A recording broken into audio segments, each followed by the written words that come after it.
Hello, and welcome to our roundtable focused on the Walt Whitman Archive at 25. My name is Ashlyn Stewart, and I'm an assistant editor at the Whitman Archive, as well as a graduate student in English at the University of Nebraska-Lincoln. Today, I have several esteemed members of the Whitman Archive team with us to chat about the archive's history, several of its recent projects, the role it plays in the broader world of digital literary projects, and the Academy, and finally, where the Whitman Archive might go from here. First, I'd like to introduce Ed Folsom, co-director of the Whitman Archive. He is the Carver Professor of English at the University of Iowa and the longtime editor of the Walt Whitman Quarterly Review. Ed, could you reflect on how the Whitman Archive got to where it is today?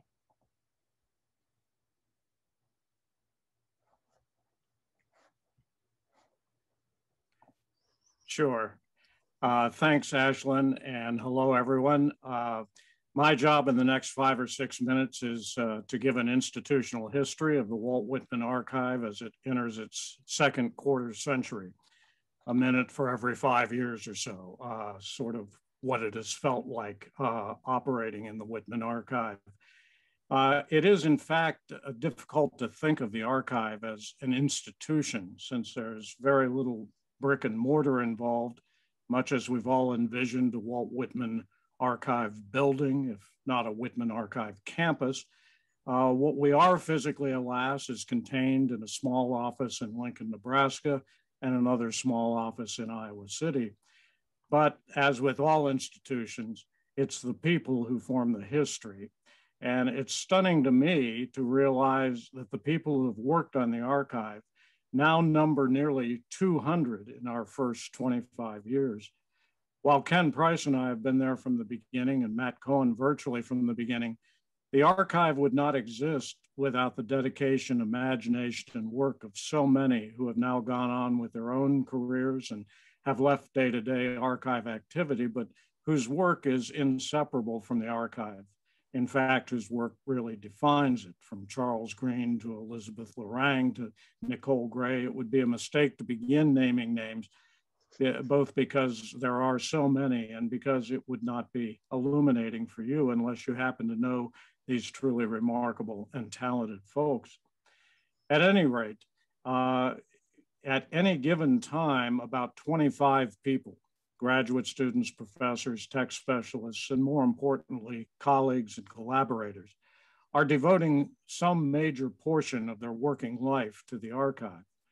The cast of collaborators shifts, but the work goes on, made possible by our other radiating fields of collaborators, the NEH, National Archives, Institute of Museum and Library Services, Department of Education, UNL, and the University of Iowa, without whose financial support the archive would simply not be possible and would have died soon after it began. All institutions have their origin tales, and the one most often told of the Whitman Archive is that I planted the idea in an essay I wrote in 1992, published in Resources for American Literary Study, later reprinted in the book Prospects for the Study of American Literature. It's interesting, this essay gets referred to as the sort of beginning of the idea of the archive. And it's been decades since I actually went back and took a look at it. As I was preparing these remarks, I thought I'd go back and see what I wrote back then, nearly 30 years ago, in the era of the floppy disk. I noted, among other things, the disaster of the long promised but endlessly delayed journalism volumes and the collected writings of Walt Whitman. I commented on how difficult it was to use the then newly issued Variorum edition of Leaves of Grass, the print Variorum edition. And then I said,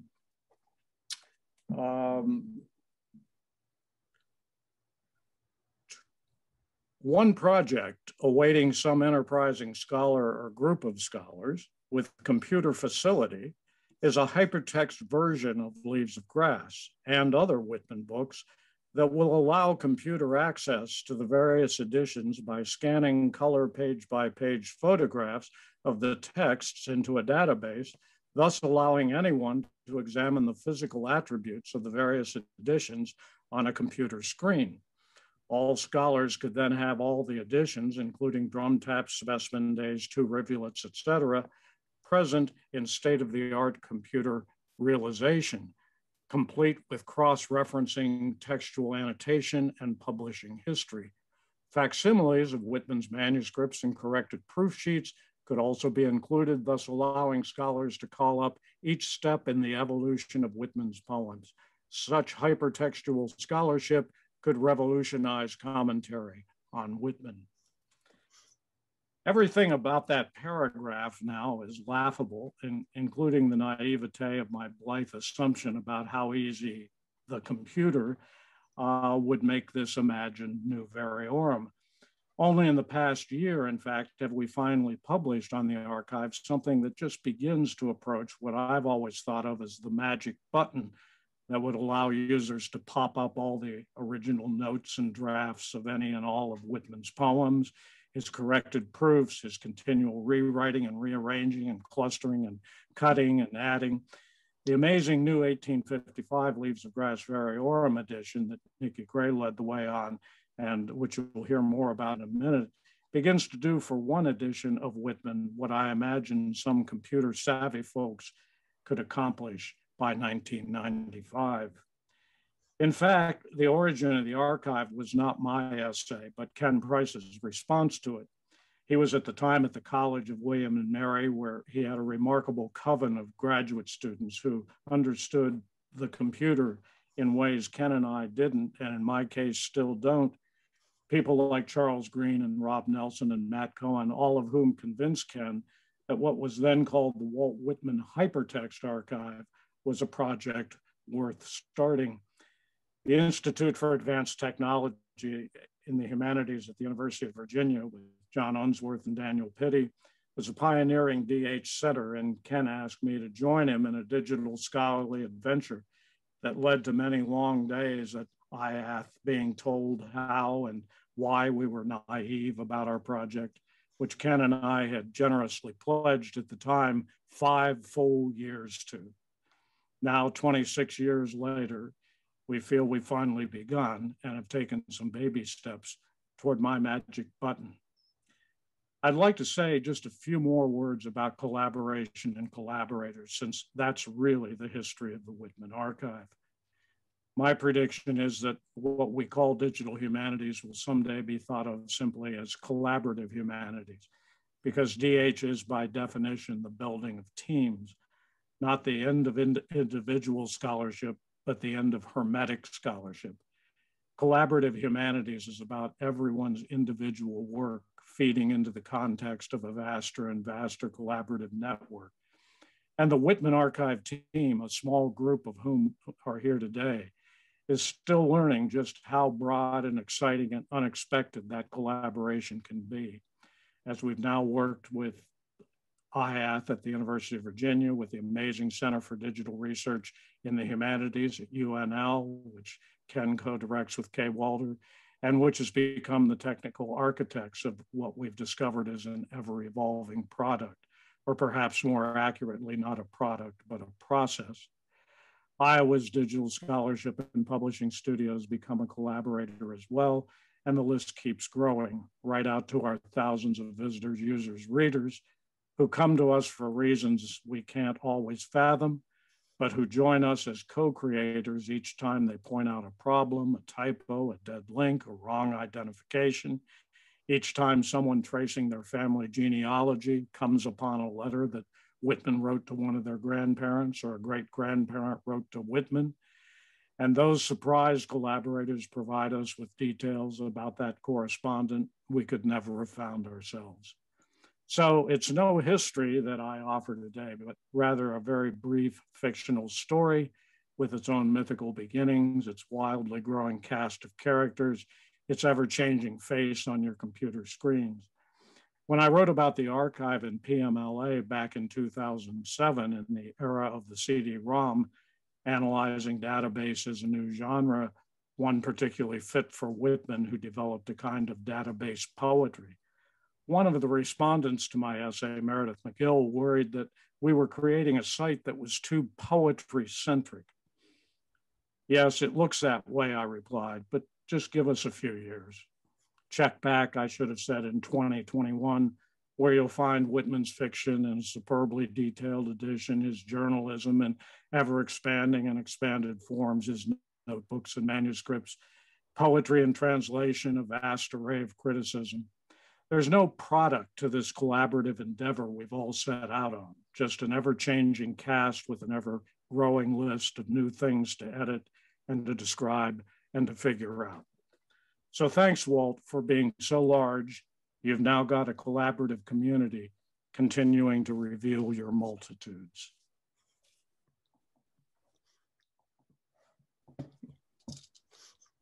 Thanks so much for that not entirely fictional story, Ed. Now I would like to transition to talking about a few of our recent projects at the archive. And I thought first we would have Ken Price, another co-director of the archive. He is the Hillegas University Professor of American Literature at the University of Nebraska-Lincoln, who has published extensively about Whitman and the digital humanities. Ken, could you tell us a bit about the Variorum that Ed referenced?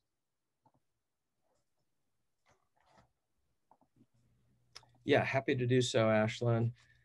Thanks for those remarks, Ed.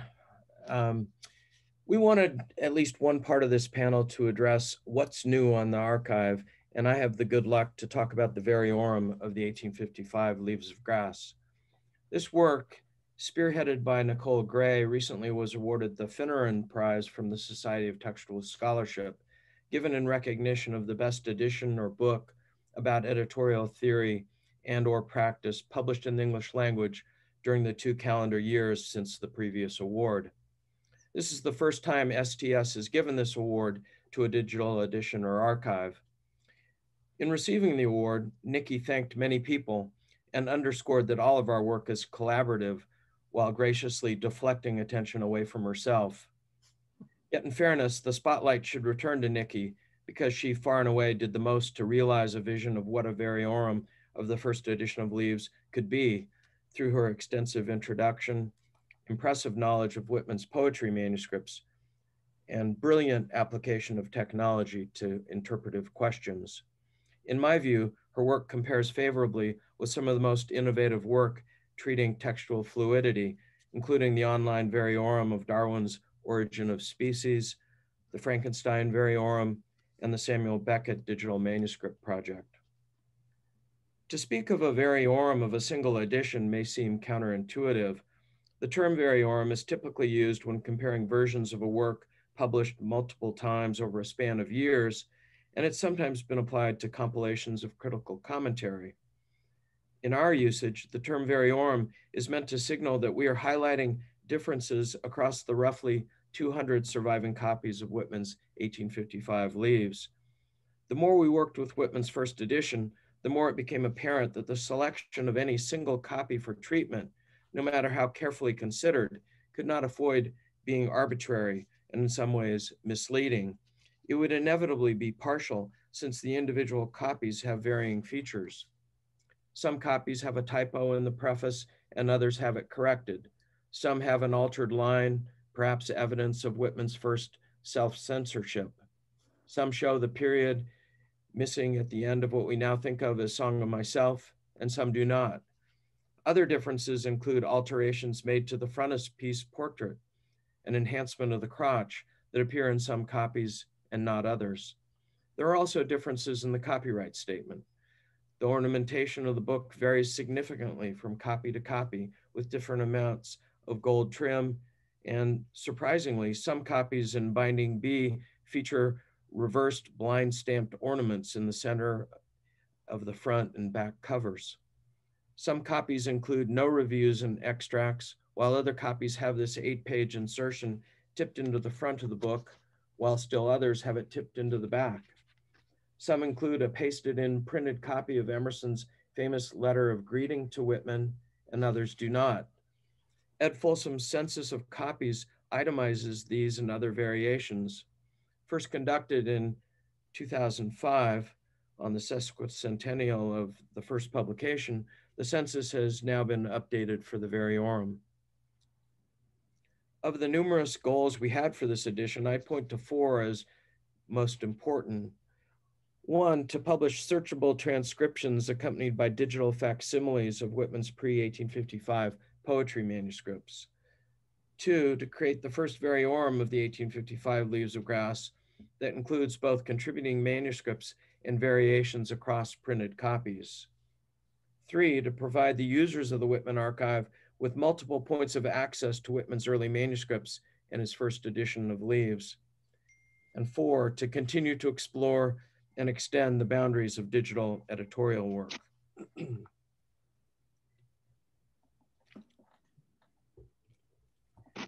The core of this project is the creation of a single Variorum TEI XML file that includes variations across selected copies of the 1855 Leaves of Grass. We've developed encoding that links the poetry manuscript transcriptions to corresponding lines or sections within the Variorum file, allowing the user to navigate a list of printed variants or to link to related manuscripts. This project allows the Whitman Archive for the first time to represent a wider range of complexity visible within an edition of Leaves of Grass. We also created and published a set of related documents, including early draft advertisements, binding records, copyright materials, and Whitman's copy. This last item being a copy of the 1855 Leaves of Grass into which he tipped a series of prose manuscripts. We think this edition is one of the most revelatory projects ever undertaken by the Whitman Archive. I encourage you to visit this edition to better understand the emergence and teeming complexity of Whitman's breakthrough volume. I'd like to share screen for just a second and hopefully be able to navigate to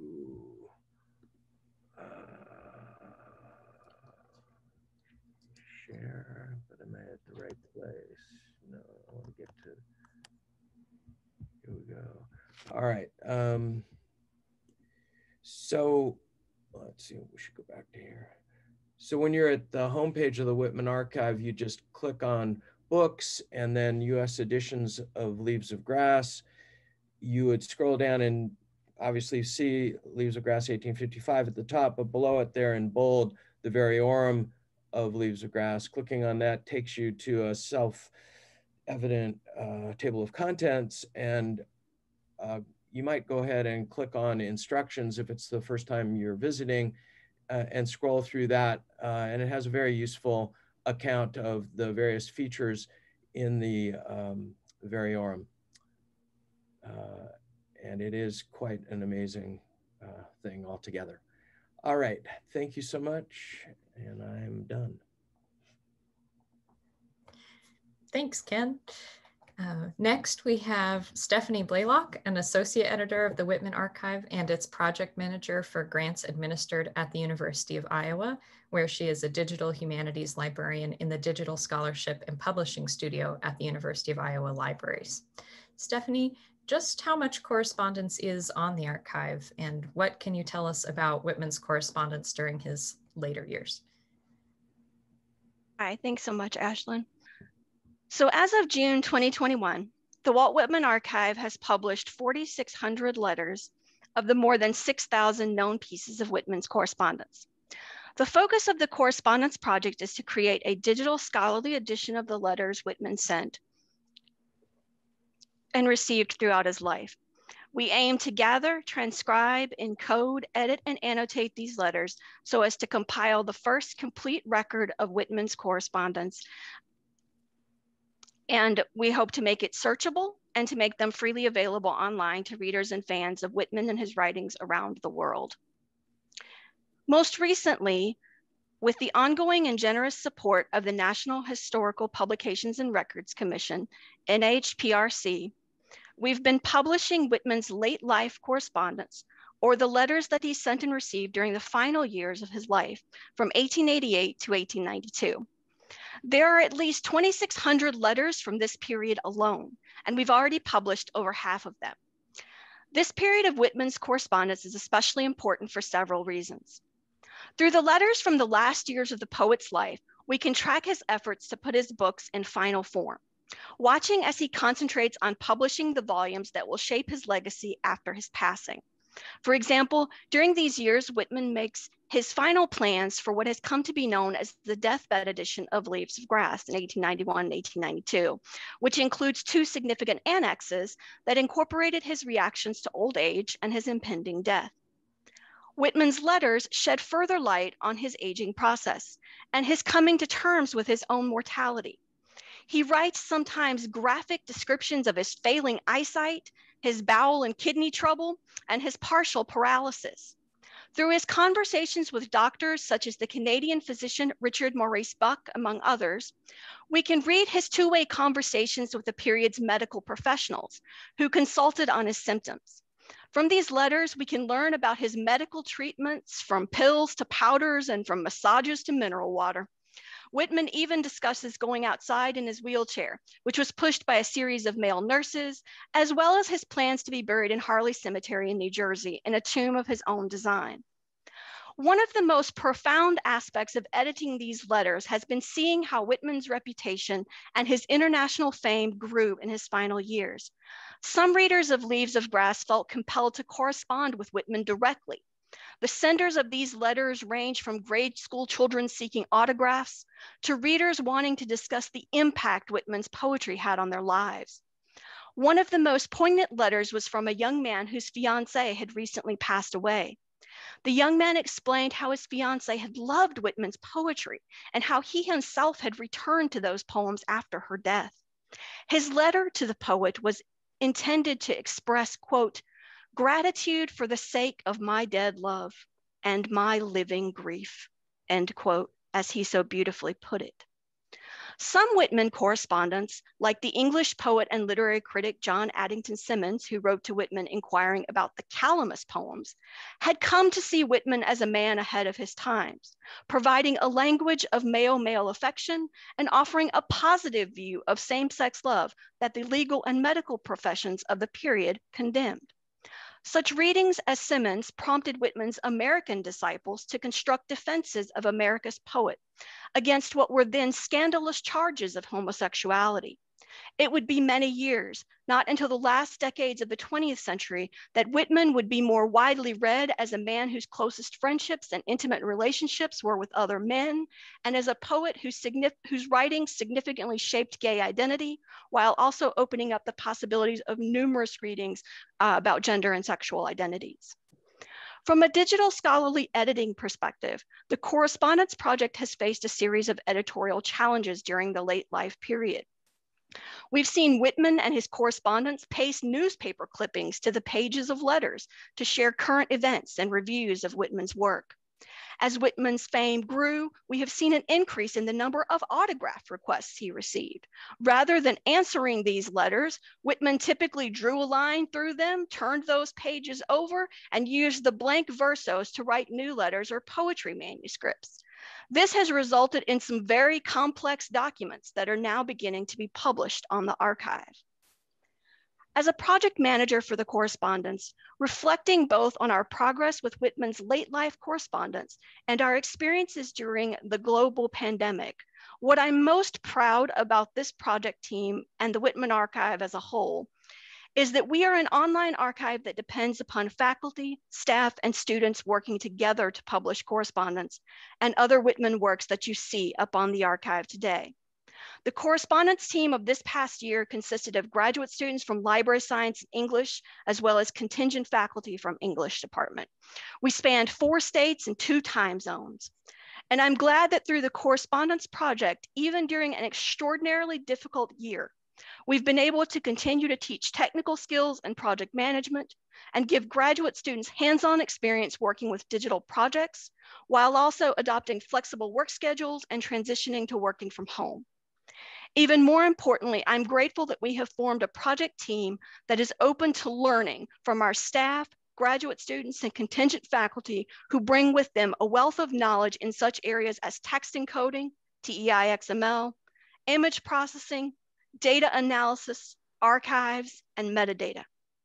In order for the remaining letters to be published and for the archive to continue, I hope we never lose our willingness to learn from each other across the divides that often spring up between faculty, staff, and students on college campuses.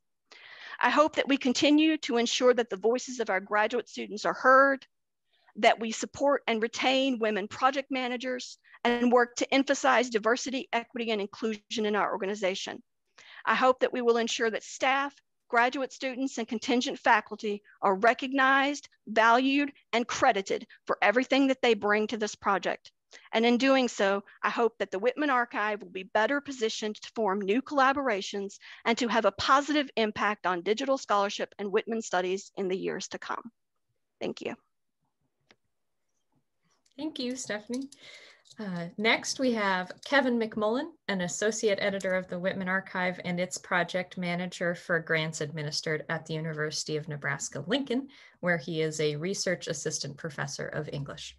Kevin, can you start by telling us about the crazy Whitman scrapbook that you worked on? Yes, I can. Am I unmuted? Yeah. Yeah, cool. I'm happy to. And a number of people here, including you, Ashlyn, also have worked on this beast and will understand why I just have to show pictures of it as I talk about it. So this is another recent addition and update to the archive completed in April of last year. And it's the addition of a new trove of Whitman's marginalia and annotations centered around one of the most fascinating documents in Whitman's manuscript corpus, the poet's cultural geography scrapbook. More than 1,200 pages long and comprised of portions of textbooks, atlases, newspaper and magazine clippings, and handwritten manuscripts, the scrapbook was created by Whitman beginning around 1856 or 1857, as he prepared Leaves of Grass for its largest ever expansion, culminating in the radical edition of 1860. Whitman during this time engaged in an intense program of self-education about the culture and geography of both the United States and the world. And the scrapbook seems to have been his primary means of compiling and organizing the information he was consuming. As such, the fascinating artifact offers a unique glimpse into the texts and ideas that Whitman was encountering at a key moment in his career, a time when Leaves of Grass both attempted to embody the totality and diversity of the American landscape and its people, but also took on more global ambitions. Funding from the National Endowment for the Humanities allowed the archive team, which consisted of more people than I can name here, in collaboration with archivists at Ohio Wesleyan University, where the scrapbook is housed, to photograph, transcribe, and encode in TEI the totality of this massive document. The result is the largest single TEI file that the archive has ever produced, as well as an image viewer that allows users to flip through the scrapbook page by page. Additionally, in the course of our research into the document's provenance, we discovered that there had at one time been nearly 100 pages of manuscripts laid or pasted into the scrapbook, which were seemingly cut out and sold at auction as separate items in the 1930s. These documents have also been digitized and added to the archive's growing collection of Whitman's marginalia and annotations. The inside of the scrapbook's front cover is a useful microcosm of the dizzying breadth of the poet's interests. After a note to, quote, look at census reports, there begins a handwritten list of more than 70 topics or fields of study, possibly those that Whitman hoped to cover in Leaves of Grass or simply those he wanted to represent in the scrapbook, including, but far from limited to, religion, numismatics, rivers, bays, and ports, labor-saving machinery, criminals, tariffs, slavery, luxury, artificial drinks, iron, police, insurance, aqueducts, the condition of women, public meetings, herpetology, and of course, poets.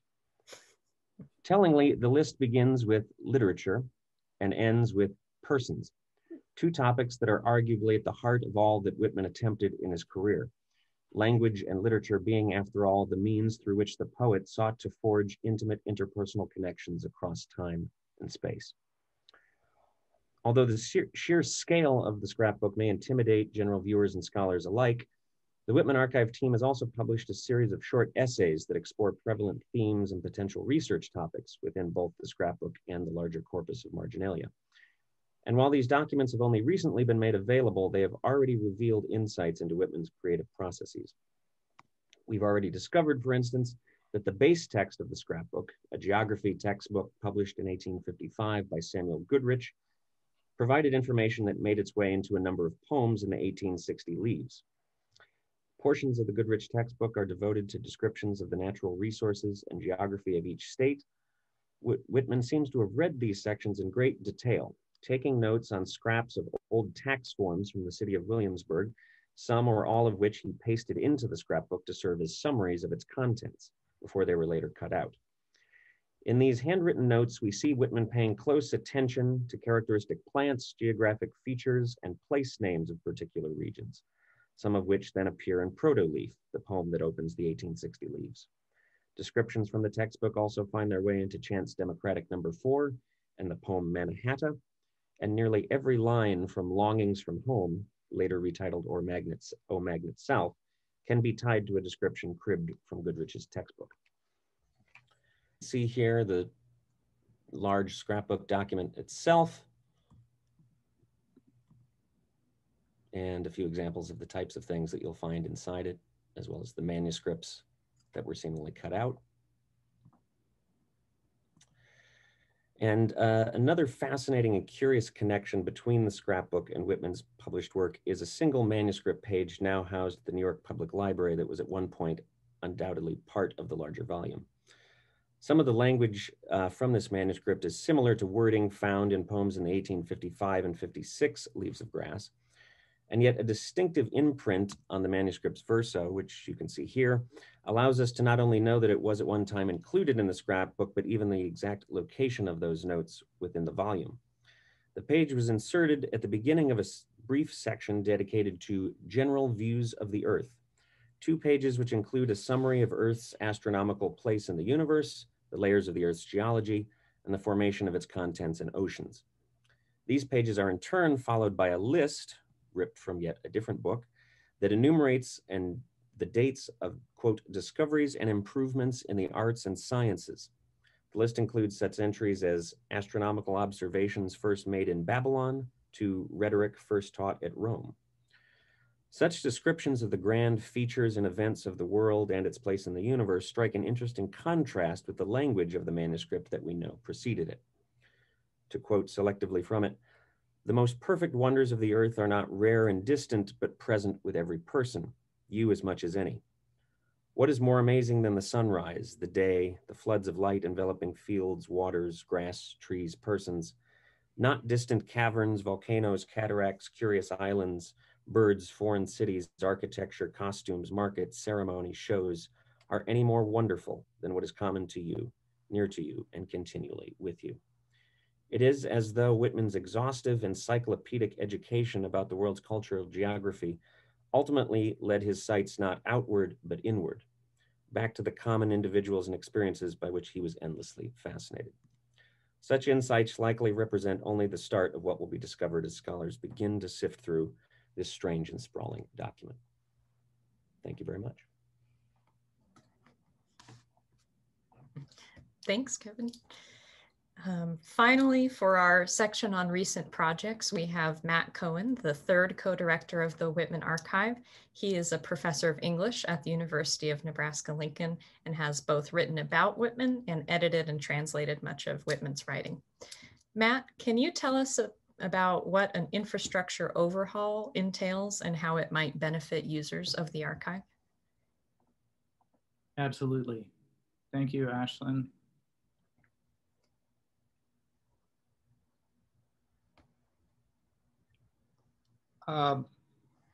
So the Whitman Archive Infrastructure Revitalization Project is led by the CDRH's Karen Dalzell, and it's funded by the National Endowment for the Humanities. And this is going to involve a nearly wholesale transformation from our current environment, which is a platform called Cocoon.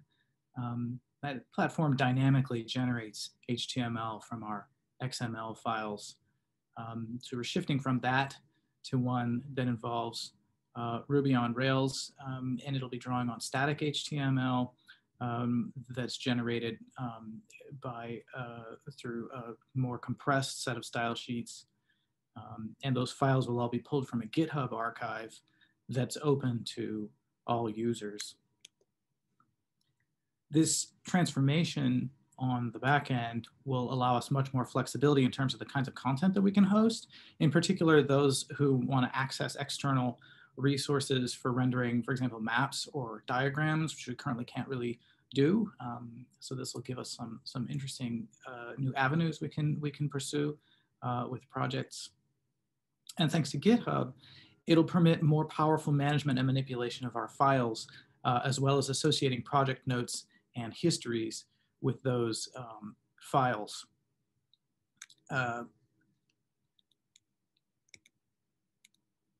Just to give you an example of what the GitHub interface can do in this way, parts of this are actually already public for the curious, but here you can see issue tracking and assignment, a record of changes to the archive's object files, style sheets, and scripts, and the data itself are all kept in an integrated environment.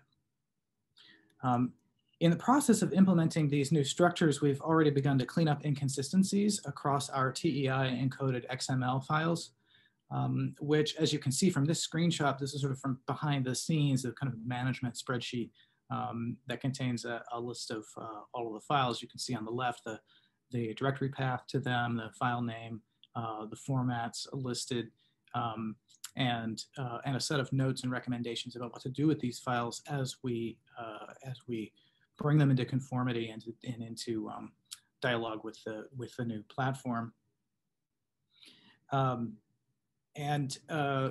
You know, in this process, you're seeing only a tiny fragment of the tens of thousands of files that are on the archive here. As you can imagine, there's a lot of kind of rectification of the data that's required. It's both an opportunity and a challenge, I think, to do this. So a lot of work for us as we try to streamline things. Key to this backend transformation that we're doing will also be the deployment of integrated faceted searching, in addition to more specialized search capabilities for individual sections of the archive, which will be a substantial improvement on our current condition where we're relying on kind of a janky Google search, basically, to get access across documents. So you can see a preview of the kinds of things you'll be able to do in terms of browsing for archive content in this screenshot. This is from our very far from the finish line faceted browsing interface. But as you can get an idea here, you'll be able to search for files containing certain text there in that box at the top across the entire archive. And then you can filter the results in a range of ways.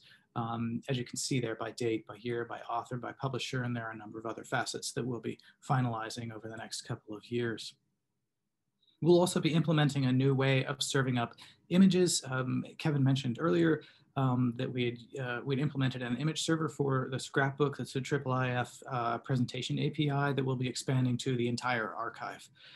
That will simultaneously allow direct access to our images and associated metadata to users, but it'll also provide more uniform and flexible access to images from within the archive's interface. So when you come to a particular page, for example, and you want to zoom in or out, you'll have much more powerful capabilities for doing that than we do now. And because the new infrastructure will be constructed in harmony with the CDRH's other projects, and it will be available through an API, we'll also be able to play ball, as it were, with external entities, our data being discoverable in CDRH-wide searches and potentially linkable to other applications down the line. So these changes we're hoping will enhance the workflow dynamics, but also the sustainability and the accessibility, the discoverability, and the expandability of the Whitman Archive. From the user standpoint, the archive will look very different in some ways, though the content will be the same. There will still be themed sections of the archive with preset groupings based on our editorial categories. Those categories evolve, a product of long discussions and lost sleep as we try to figure out ways to to convey the complexity of the way in which Whitman thought about genre and the way in which he implemented it in his many forms of writing, some of which you've already seen a good diverse set of examples of. But the faceted browsing and the more powerful searching will in effect allow our visitors to look at the archive in ways not tied to the book format, which has been the case for many of the sections in the past. Ed gestured to the 1855 Leaves of Grass Variorum as one of the sort of baby step toward the implementation of that kind of magic button that would allow you to see the genealogical connections among all the documents. But there's also, through the faceted browsing, we'll be able to in a way, allow the user to look at documents in ways Whitman wouldn't necessarily have connected them himself. To look at all things created in a certain year, regardless of genre. To look at all things in a certain genre, regardless of year. That sort of look, that kind of distortion that allows us to reach new interpretations.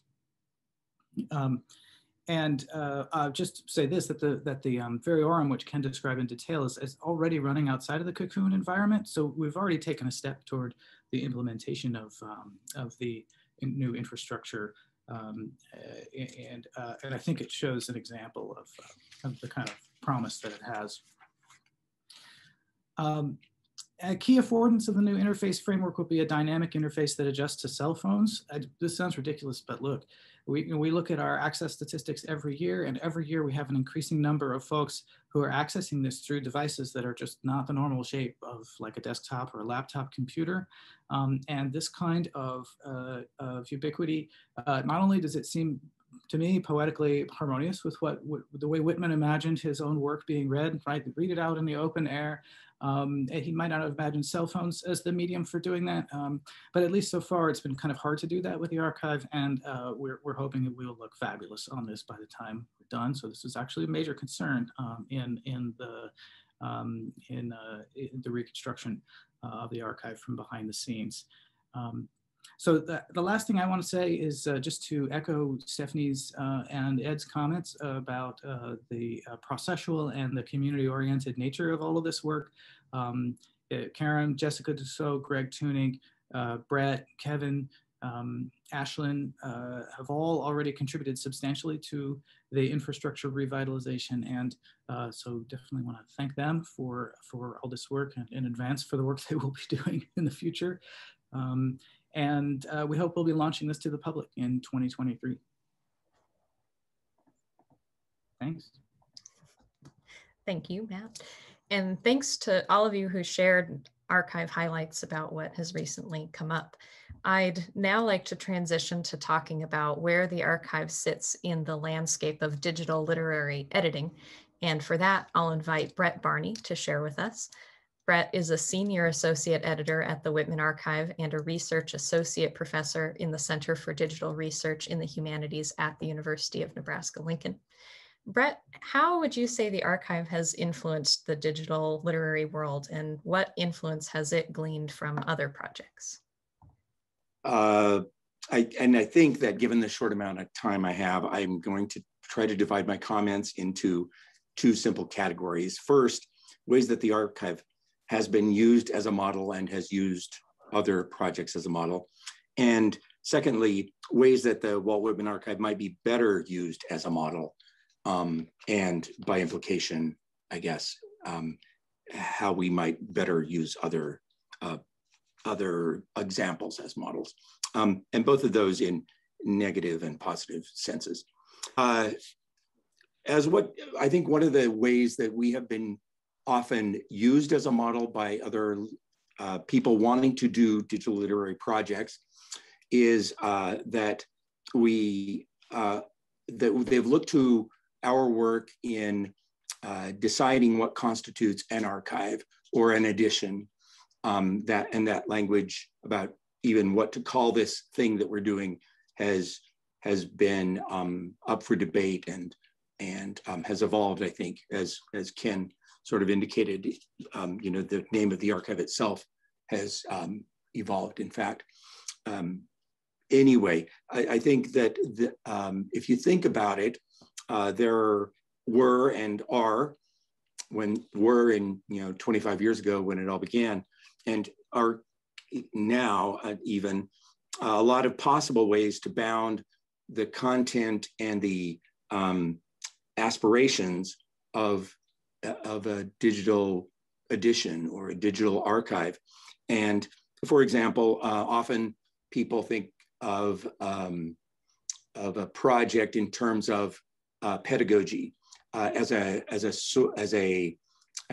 resource for the teaching of an author or a group of authors or a genre or whatever, or as a way of building a community of scholars, enabling discussion of scholarship. So we might have, and in fact, at various points, we've talked about ideas about how to enable the conversation among scholars of Whitman, or we might have developed something along the lines of Voice of the Shuttle, for those who remember that sort of thing, a kind of a directory to Whitman on the web or something like that. There are lots and lots of, and probably endless number of options. And so one of the things that we've had to do, and that many people have used us as a model for, I think, whether consciously, explicitly or not, is to look at what it is we are doing and what we're not doing, what the archive is, what it isn't, what we have taken on, what we haven't. And those have been hard-fought lessons sometimes, and we haven't always, I think, made perfect choices, because that's the nature of the beast. But I think that's one thing that our experience, one way that our experience has benefited others. As on the other side, I think that it's important to acknowledge that our own approach to what to do and what not to do was consciously and unconsciously influenced by other literary projects, like the Rossetti Archive, the Blake Archive, two of the early flagship projects at IATH, and others, and that their examples have been useful to us, and that shamelessly borrowing from those examples and learning from their lessons and the lessons of others is good practice in digital scholarship.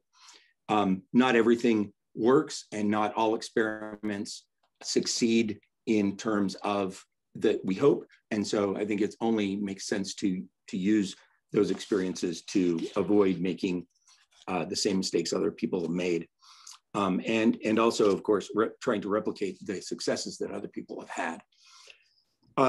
A second type of work that we have done that I think has been looked to as, by many, as a model is our success in getting grant money. It's obvious that people need funding to do their scholarship, and when there's a successful project, people want to know, how did you get that funding? We've been really fortunate, I should say, throughout the long decades of the archive to get major grant support from people like NEH and IMLS and now I'm forgetting NHPRC. NHPRC, thank you. Anyway, the other scholars therefore, I think formally and informally often ask for Ken's and Ed's and Matt's advice about how to do that. And I think that's something that is important to the community. And it's also, I would say, difficult to know without a one-on-one conversation. And I think that that the best way to get the real scoop on what to do and what to do better, ways that we've done well, ways that we haven't, is to have a good long talk about it with a real person. I think we're all hoping to share our experiences, wisdom, and advice with others. You know, we don't feel like, you know, I don't think that we approach this as a really competitive field. You know, there is, you know, competition, of course, embedded in the process, but I think that we're all certainly open and eager to help others succeed with worthy projects. Of course, it helps that we are working on Whitman. You know, we have had to justify our projects, of course, that's part of the process. But if you are working on a non-canonical author, the process is going to be different for you. It's going to be in many ways you're going to demand more of scholars to justify the grant expenditures that you're asking for. So, you know, one piece of advice is to, you know, find a Whitman to do, and I realize that's not very helpful advice. As a model for workflow and collaboration, I guess I would just say that that's an important thing that I won't say much about, but several people have already talked about it. And I think that that's really a big part of what I have learned about digital scholarship, and what I think that one of the things that we have to share that's useful for the world of digital literary scholarship is the ways that collaboration and mentorship and professional development have played out in the history of the archive. Again, I think talking to a person about that is useful. Just quickly then, I want to say that there's the second part of the outline that I laid out at the beginning. There are some sort of underutilized parts of the archive and our work that I think people might look to as positive and or negative models. One of those is the Bibliography of Scholarship, which has been up for a long time. It's a database of all known writing about Whitman since 1838. It's ongoing. It's well over 2,000 items in the bibliography. It's a unique resource as far as I know in scholarship. And I think that it's the kind of thing that people don't know about enough to use. More people should be using it, but also it's the kind of thing that I wish existed more broadly for other authors and other sorts of writing. Secondly, the translation work is something that we've been doing recently, well, relatively recently, and in efforts to make Whitman's translations of Whitman's works available to non-English speakers, and making the archive useful to non-English speakers across the world. We have users who come from places that I had never heard of before. Every year, you know, I look at the statistics and I think, where is that place? I've never heard of it. And we have, you know, over 500,000 users. And so making the translations available and continuing to think about how to make what we do available to people who don't speak English is, I think, an important effort that we are continuing to make. Finally, I will just say that what Matt has said about the infrastructure is really important, that there has been traditionally very little funding to redo work, to do something that's not new, to work on the infrastructure of a project. And I think our success in getting that grant, but also the endowment grant that we got earlier, are important pieces of making our scholarship sustainable and maintainable into the future. And I'll stop there. Thank you, Brett, for sharing your insights with us. Now I would like to talk about where the archive fits into the Academy, specifically its role in professional development.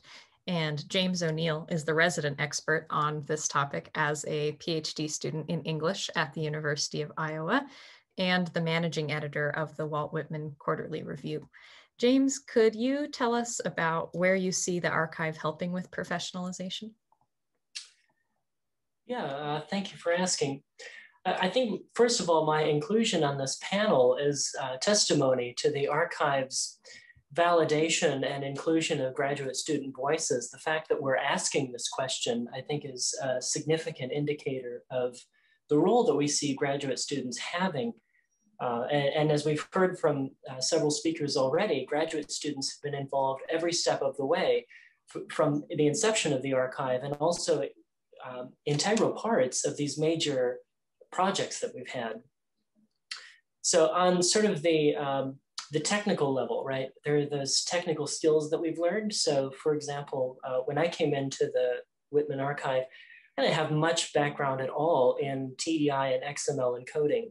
That was sort of learning another language to me. But everyone was very patient with me.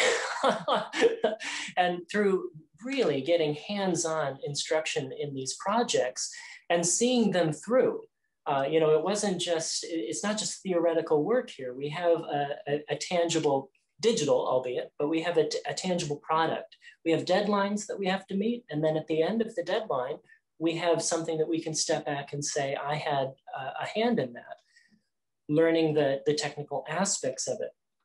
Of course, there are also the transferable skills that they talk about in professional development. And I think one of the most valuable is being part of a team. Having project-based work where you have to work as a team. Even though we have people on all sorts of professional levels involved in this project, we've all been very conscious of how to include others, how to validate other contributions. I, for example, have never felt put out of the conversation as we process things. My input has been heard and valued, and I'm so grateful in that. And I know I'm not alone among the graduate students to feel that way. So learning how to contribute as part of a team, and particularly in our case, a team that spans 2 institutions. I mean, that's a special skill in and of itself. And I think as we work digitally, as the digital humanities, as Dr. Folsom mentioned, becomes really the collaborative humanities, working across institutions is going to become more and more crucial to the success of a project. So learning how to maneuver that, such an amazing skill to have. And I think also working deeply with a single author is so valuable. It's one reason why we have single author courses in the Academy. When you get to really dig in to their creative and their personal life, you get insights that you never would have got otherwise. So some of the projects that we do, like encoding letters, it can seem so, it's so detail oriented. It's a special type of copy editing where you're looking at the original letter, and you have to make sure that every comma and every period and every misspelling that's in the original gets replicated in the encoding. And because of that, we are really considering deeply this correspondence, this two-way correspondence that's going on. And I know, having spoken with some of my friends and colleagues who are involved in the project through the years, that from that work alone has come articles and chapters and major pieces of dissertation work and books in some cases, as we work on transcribing these manuscripts and these letters. Because we're not only working very deeply with them, but we're surrounded and supported and scaffolded by experts in the field who not only are seasoned scholars in themselves, but also very passionately driven in the project, every aspect of the project. So we get to see what it's modeled for us. It's modeled for us what it means to be an engaged scholar who cares about what it is that you do. And for me, that's one of the most valuable takeaways from my experience as a graduate student. Thank you, James. Now I would like to push into a different part of the Academy for a bit and discuss how the Whitman Archive might fit into questions of collaboration, community, and maybe a larger rethinking of Whitman. Ken, what are your thoughts on the new understandings of and connections to Whitman? Whitman famously asserted that he was not contained between his hat and his boot soles, a line that reminds us of the expansive nature of his writing and their involving meanings and influence. How should we conceive of what's not contained or containable? Or put differently, what should be the limits and borders? What should be included and what excluded? And why when building a Walt Whitman archive? We come at these problems by means of collaboration. Of course, we're not the first editorial team to have worked in united fashion. Print editors collaborate also. Yet collaboration takes on a new centrality in a digital environment, bringing enormous opportunities and sometimes challenges. The intensity and necessity of collaboration has not only advanced our work, but also made us more attentive to Whitman's own collaborations. The Whitman Archive does not devote itself to the author as a solitary genius, nor do we make it our goal in treating Whitman's writings to establish his final intentions. Instead, we are primarily interested in all documents he had a hand in producing.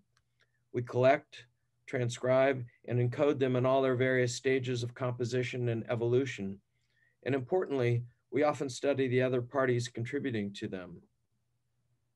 Perhaps not surprising in an era of social editing, we are in the process of creating a more social Whitman, a writer whose achievements and limitations are clarified when seen in relation to newspaper editors, photographers, printers, engravers, and fellow scribes and fellow authors with whom he sometimes worked and sometimes borrowed, cribbed, or plagiarized. The Whitman, in quotation marks, we imagined when beginning the archive more than a quarter century ago is not the Whitman we have now. As editors, we're creating a version of Whitman in bytes and pixels that are foreign to anything the poet himself experienced. We work in the present, a fraught and conflicted present, with material from the past so it may live in the future. Whitman keeps growing in unexpected ways as new discoveries recurrently make him, under his own name and various pseudonyms, breaking news. Many of these discoveries have been spurred or enabled by our own work. For digital editing, completion may be an unrealistic goal, but we would like to achieve nearly comprehensive treatment of Whitman's writings, even as he leaves us awash in ever-increasing amounts of material. Now, nearly 130 years after his death, we experience him as an evolving mixture of the familiar and fresh as the field of Whitman studies undergoes a massive expansion. Previously, the corpus of Whitman's writings had appeared static, but new discoveries and massive transcription efforts have changed profoundly our understanding of the extent of his writings and the nature of his literary ambitions. The past decade or so has seen a new Whitman novel, Jack Engel, a hitherto unknown health guide for urban men, new poems and other textual objects by Whitman, letters, notebooks, art criticism, etc., becoming available. In the expansive textual sphere of Whitman's writings today, Leaves of Grass is dwarfed in terms of sheer data by little studied troves of journalism, narrative and documentary prose, experimental note-keeping, and the 3,000 documents he inscribed as a government clerk. New work by Stefan Schoberlein soon will alter our understanding of the duration and extent of Whitman's involvement in New Orleans newspaper culture. In the mid-1990s, when the Whitman Archive launched, we thought we were editing a vast, unwieldy, but at least finite set of documents. New discoveries in a quarter century of reflection on work in progress has made that outlook seem innocent. More than we realized, he does contain multitudes, and a cosmos is not a bad description. Can we make Whitman and the Whitman Archive speak more directly to our time of attacks on democracy? It would be nice if we could turn to the self-styled poet of democracy to light the way in worrisome times.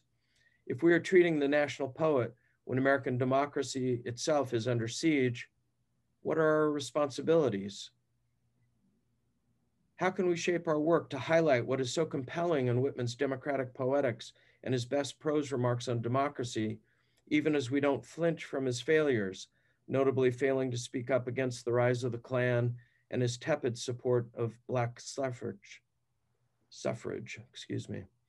Perhaps what I'm suggesting is asking an archive to do too much, to do work typically done by more directly analytical forms, articles and monographs, and of course by activist work of other kinds. But we should keep in mind that a digital archive or thematic research collection is a new and malleable form with capacities that are still being explored and established. And we shouldn't limit what it might attempt because it does not conform to the limits of its ancestor, the Print Scholarly Edition. If Whitman did not support African Americans at vital moments, did not provide significant commentary on emancipation, remained silent about the 15th Amendment to the US Constitution, and rarely used the term Reconstruction, what are we to do in our moment of race-based voter suppression? Along with bringing so much of what Whitman wrote to light, can we also find a way to illuminate evasions and to make audible the silences that vex and dishearten us now? Thanks. Thank you, Ken. To wrap up our roundtable, I'm going to call on Matt Cohen, who has a Whitman Archive Jeremiad he'd like to share with all of us. In the spirit of collegiality, but also of intellectual rigor, I have been asked to deliver a Jeremiad respecting the Walt Whitman Archive, to hold up a mirror, if you will, to our efforts. I am thus asked to speak not of the past, but of the future.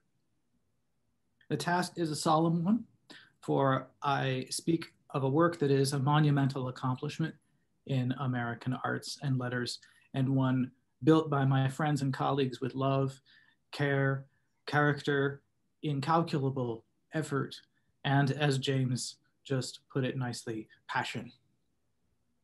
And so I take up this rhetorical burden reluctantly, but with courage and inspiration from those exhorters of the past whose queries have helped bring change for the good, and in full knowledge that my colleagues know my heart and my soul are their companions. And after all, what sort of a Whitman archive would we be if we did not challenge, even contradict ourselves? For all of its accomplishments, the funding, the publications, awards, revelations, adoptions by educational institutions and aficionados alike, are there not seeds of tension, off notes, silences, or shortcomings yet to be addressed? We are judged not only here by PMLA, for example, but hereafter by our hearts, and also, as Brett suggested in his comments, by the model we set in the cosmic scheme of archival strivings. When I heard at the close of the day how my name had been received with plaudits in the Capitol, still, it was not a happy night for me that followed, Whitman tells us, pointing to true health and companionship as greater than all of the praise and prizes one may desire. What aspects of the Whitman Archive might benefit from salutary change, new kinds of focus, or reaching out to new companions? Let us begin then, my fellow parishioners in Walt, with the most recent reminder of the larger commitments that call to any humanities endeavor. To take up again Ken's caveats with which he just concluded his comments, the murder of George Floyd at the hands of Minneapolis police has set off over a year of protests now against the persistent systemic racism of the United States. Institutions of all kinds have begun to reassess their approach to questions of diversity and questions of equity. To what extent has the Whitman Archive done this? And what form might that reckoning take?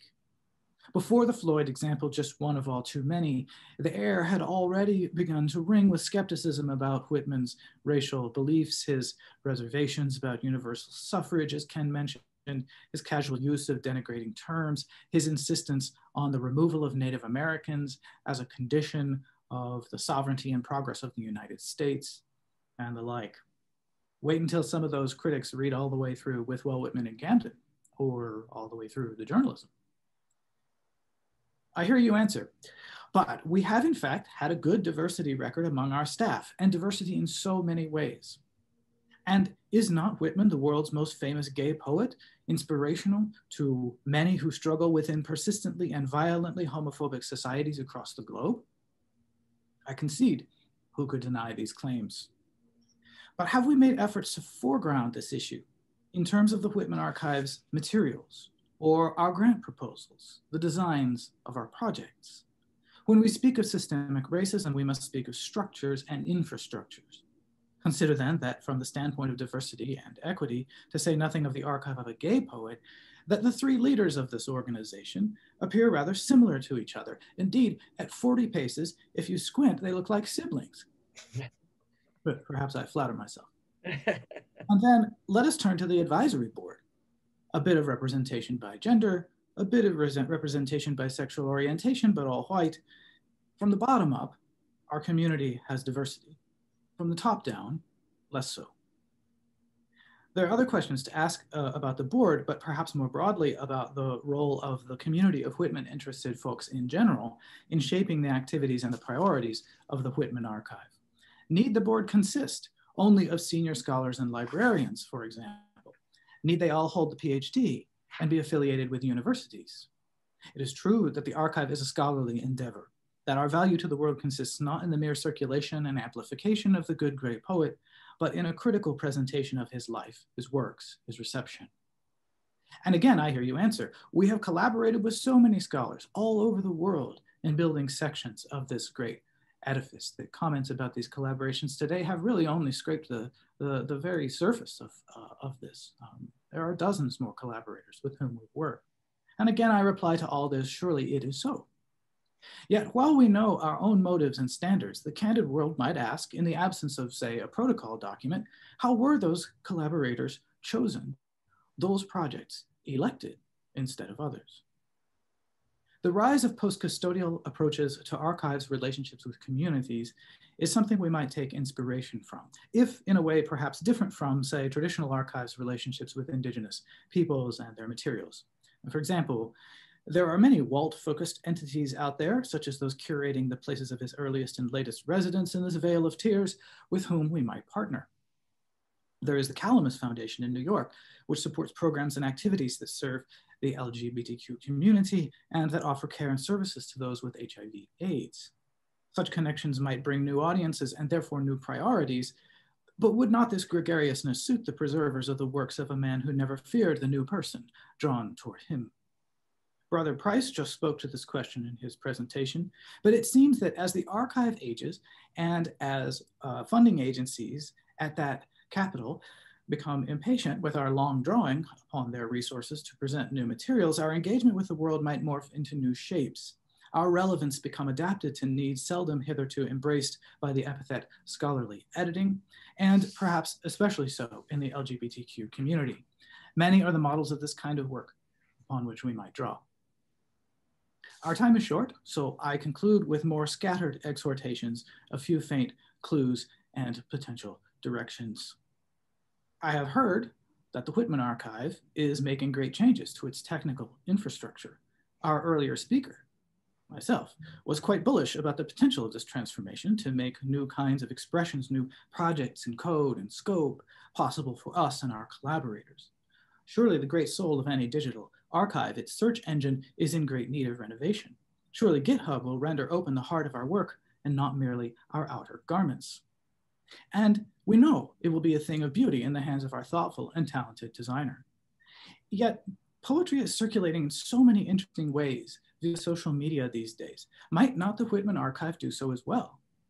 As for our appearance, might not the archive's new clothes, its new interface, be knit at least in part by a young and clever artist from the LGBTQ community?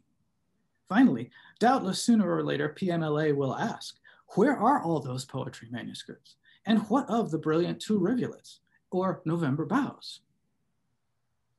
The redress to the matters that I've raised today will not be a trivial undertaking, but our triumphs have surely come with great sweat and toil to this point. This project has grown beyond our imaginations in amazing and unanticipatable ways, as Ed pointed out. And the creativity and the elasticity that made that growth possible will serve us well in the next phase. We have seen many digital projects come and go into the void, and the efforts of our founders shine the brighter for that fact. The world has changed, we have changed with it before, and we can change with it again toward a better future. Thank you. Thank you, Matt. And thank you all for watching this roundtable today. We hope you enjoyed learning about the Whitman Archive's past, present, and future. You can check out any of the projects that we mentioned and many more at the archive, whitmanarchive.org, and get in touch with us there. You can also follow us on Twitter at Whitman Archive and on the Whitman Archive Facebook page. We look forward to building an archive for you to use for another 25 years and beyond. But for now, see you soon.